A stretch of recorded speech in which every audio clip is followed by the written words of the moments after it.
justificados a partir da fé, estamos em paz com Deus por intermédio de nosso Senhor Jesus Cristo. Estranhou um pouquinho a versão? Isso é Romanos 5:1, justificados pela fé? Não, a partir da fé. Temos paz com Deus? Estamos em paz com Deus. Essa versão é a Bíblia da editora Paulinas, né, das Irmãs Paulinas, uma versão católica, de uma editora católica, que alguns protestantes fizeram parte da tradução também. Hoje é Rinha de Bíblia. Eu não vou falar desse a partir da fé ou pela fé, que poderia ser, você tem traduções diferentes. Hoje a gente vai trazer essa disputa da Rinha de Bíblia para falar da paz.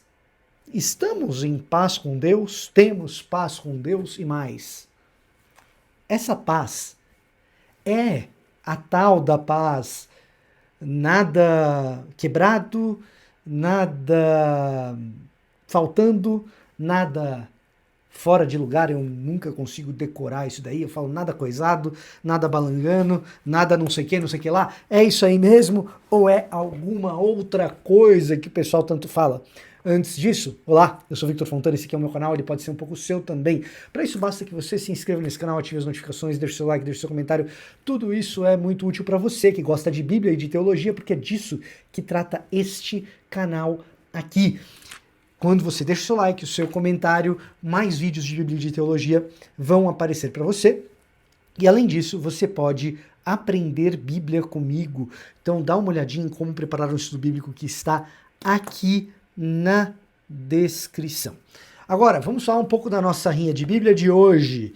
Você que não está acostumado com esse quadro, eu coloco traduções bíblicas para brigar, com o intuito de mostrar para você que nós temos traduções bíblicas muito boas para a língua portuguesa e, dependendo da passagem, uma ou outra vai fazer um melhor trabalho. Então, o ideal é aprender os idiomas originais, mas se não der, é ter várias Bíblias e compará-las. A maioria delas você consegue de graça, cara. De qualquer maneira, se você quer saber as minhas indicações mais costumeiras, rotineiras, também dá um pulinho aqui na descrição, que tem link para todas elas, caso você queira ter uma versão impressa, como essa daqui, das edições paulinas, enfim, a Bíblia.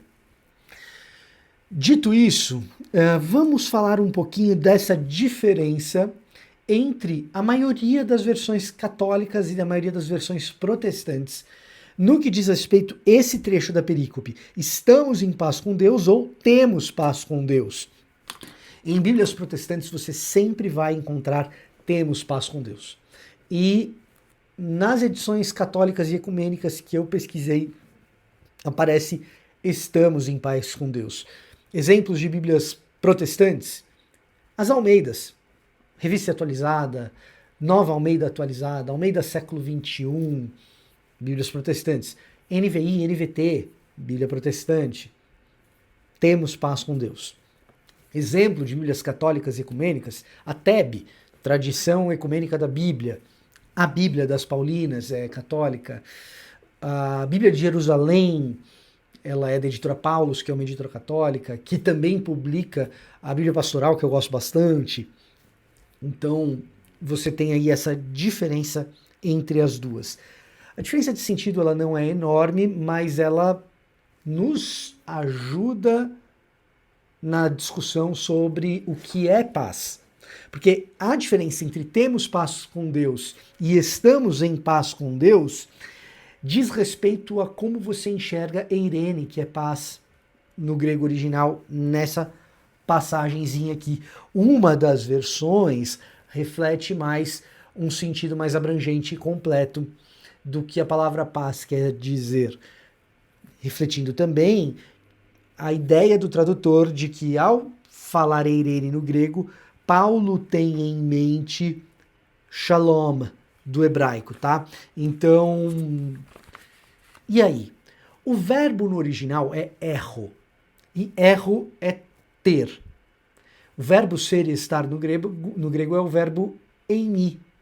Eimi, ser e estar. Se fosse eimi aqui, a tradução mais literal seria estamos em paz com Deus.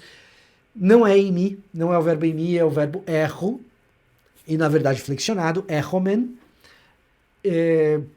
primeira do plural, indicativo ativo, presente do indicativo ativo, echomen, temos paz com Deus, literalmente. Existem manuscritos que trazem no subjuntivo, que também se pronuncia echomen, mas esse O no meio de echo tá com ômega indicando o subjuntivo, enquanto os manuscritos que todas essas bíblias aqui utilizam para essa passagem tá com ômicron indicando o indicativo ativo. Então, se você pegar os manuscritos que estão com ômega, echomen, tenhamos paz com Deus, estejamos em paz com Deus. Subjuntivo. É uma das passagens mais difíceis de fazer essa escolha entre um tipo de manuscrito ou outro, é uma passagem de crítica textual bastante complicada. Eu gosto de mencionar o professor Robert Jewett e o Gordon Fee, que preferem o uso do subjuntivo nessa passagem aqui. Já a opção de todas as bíblias traduzidas para o português que eu conheço preferem o uso do indicativo ativo, que é o que a gente tem nessa passagem, estamos em paz com Deus ou temos paz com Deus, refletindo o contexto imediato daquilo que Paulo está trazendo. Paulo parece falar de uma paz que já está garantida e que não uma paz que precisa ser buscada. Tá? Basicamente, essa diferença entre uma coisa e outra. Tá, então tem essa questão textual, escolher entre indicativo e subjuntivo, não é a questão principal que a gente está tratando aqui hoje, mas a diferença entre temos paz com Deus e estamos em paz com Deus. E o que eu disse para vocês é que isso depende de como você enxerga essa palavrinha paz, tá? Paz começa a aparecer na Bíblia como shalom. E essa shalom do hebraico na Bíblia é algo que alguns pregadores, coaches, têm trazido com essa ideia de nada quebrado, nada faltando, nada fora do lugar. Não é isso que shalom quer dizer. Em alguns momentos, shalom quer dizer algo próximo disso, mas não exatamente isso. Shalom começa a aparecer no texto bíblico como meramente uma ideia de bem-estar, tranquilidade, se você quiser. Em Gênesis, você tem em Gênesis 29:6, 43:27, paz como, tipo, tranquilidade como estado de espírito, manja? No texto bíblico começa a aparecer bastante desse jeito a palavra shalom. Inclusive Gênesis 15:15, na ideia de tranquilidade na morte. Ter uma morte tranquila, algo do gênero. Paz em português às vezes tem essa conotação, não tem? Pois é, no hebraico às vezes a conotação é essa. A palavra, ela é derivada de um verbo que é utilizado para quando a pessoa sara de uma doença ou para completar algo. E aí a gente vai ver, por exemplo, em 1 Reis 7, completar o templo, esse significado. Guarda essa informação, a gente vai usar daqui a pouco. Em Levítico, tem um uso bastante curioso.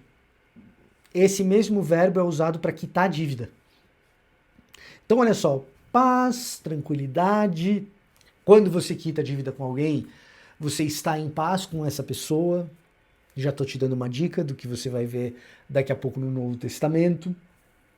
Levítico traz essa conotação. Mas é também o fim do templo, quando ele se completa. E nos livros históricos, Juízes, os 2 livros de Samuel, os 2 livros de Reis, com frequência é fim de uma guerra. Então, paz como o fim ou a ausência de um conflito. Então, é o término do templo, é o término de uma dívida, é o término de um conflito, resultando numa certa tranquilidade, numa paz de espírito. Percebe que, a depender do contexto, a palavra vai significando coisas diferentes. O nome disso é campo semântico. Uma mesma palavra, a depender do contexto, ela tem todo um conjunto de possíveis significados. No contexto A, ela tem o significado alfa. No contexto B, ela tem o significado beta. E, a depender do contexto, ela vai ter um ou outro significado. Como na língua portuguesa, a palavra paz em diferentes contextos tem diferentes sentidos, embora próximos, mas diferentes. Um adolescente dizendo, me deixa em paz, é diferente de alguém que está dizendo o seguinte, olha, vamos fazer as pazes? É próximo, mas é diferente. O adolescente só não quer ser incomodado, enquanto alguém que estava numa relação conflituosa ativamente quer um tipo de contato para que tudo fique bem e a gente faça as pazes. Embora parecido, um não quer contato nenhum. Me deixa em paz. Vamos fazer as pazes? É alguém que quer contato. Tá vendo como o contexto muda como uma palavra é usada? Então quando alguém chega para você e fala, a palavra tal significa isso, a pergunta que a gente tem que se fazer é, em que contexto? A paz na Bíblia é nada faltando, nada quebrado, nada fora de lugar? Onde algo parecido com isso começa a aparecer? Nos profetas. Mais especialmente durante o período exílico e no pós-exílico, quando os profetas começam a desejar uma nova realidade, porque a realidade do exílio e a realidade do pós-exílico não é satisfatória. Você está sob o domínio, no exílico, no exílico você está sob o domínio da Babilônia, de um rei de outro povo que nem conhece a Torá. No pós-exílico está sob o domínio dos persas, um outro povo que nem conhece a Torá. Não é uma condição ideal. Então começa a se ter uma expectativa messiânica. E com isso surge a linguagem apocalíptica. E no contexto apocalíptico, a ideia de Shalom carrega uma significância ética em que a ação de Deus no seu projeto messiânico coloca as coisas no lugar quando Deus intervém na história e resgata o seu povo. E o seu povo é o responsável por consertar as coisas, colocar as coisas no lugar e trazer aquilo que está faltando para quem é pobre. Ou seja, ela tem um contexto ético de conserto, de uma paz global, de uma paz holística, cósmica. E isso começa sim a aparecer em Miqueias, em Isaías, principalmente na parte mais final, em Zacarias. No contexto profético, Shalom tem esse significado. Nada quebrado, nada faltando, nada fora do lugar. Por quê? Porque quando o Messias vem, ele ativamente promove o conserto das coisas quebradas nesse mundo e chama para si um povo que participa desse conserto. Com S ou com C, tá? Harmonicamente num concerto com Jesus, quem sabe? Mas consertando as coisas com S. Então, nesse contexto, quando o Messias chega, você tem gente que estava passando fome e com coisas faltando e que passam a ter, porque o povo do Messias passa a agir voluntariamente e generosamente em direção daqueles que têm coisa faltando. Onde existem famílias quebradas, precisando de restauração, o povo de Jesus vai estar ali. Ou no caso do Antigo Testamento, o povo do Messias vai estar ali. E então Shalom ganha essa grande conotação ética. Agora perceba, contexto importa. Por quê? Porque Shalom nessas passagens está aparecendo precisamente para um direcionamento ético em direção do combate da injustiça, em direção do combate daquilo que está errado no mundo.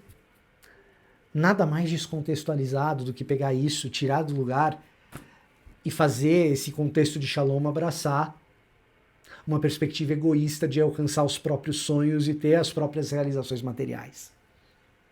Ou seja, transformar isso em teologia da prosperidade. Ou teologia da prosperidade light, que é o tal do coach, ou o instagélio. Voltando para Romanos 5:1, se o que Paulo quer dizer com paz é o término de um conflito, as traduções católicas fazem isso muito bem. Agora a gente está em paz com Deus, fizemos as pazes com Ele. Estamos em paz com Deus. Muito embora a tradução literal seja temos. paz com Deus. Quando você fala a gente está em paz com alguém, a gente delimita o que paz quer dizer, e paz aqui quer dizer fim de um conflito. O que condiz bastante com a interpretação tradicional da teologia paulina. Tanto a teologia paulina mais católica, quanto aquela mais luterana ou mais reformada. As Bíblias protestantes optam por termos paz com Deus, que é a tradução mais literal, e a minha preferida. Por quê?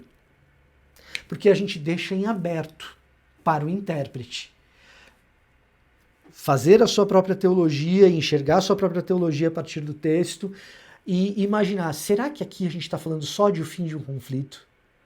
Ou será que a gente está experimentando uma paz mais cósmica, em que Deus promove por meio dos justos uma paz mais holística? Bom, justificados pela fé, agem como justos. E existe a possibilidade do nosso Senhor Jesus Cristo operar uma paz mais cósmica por meio dos justos.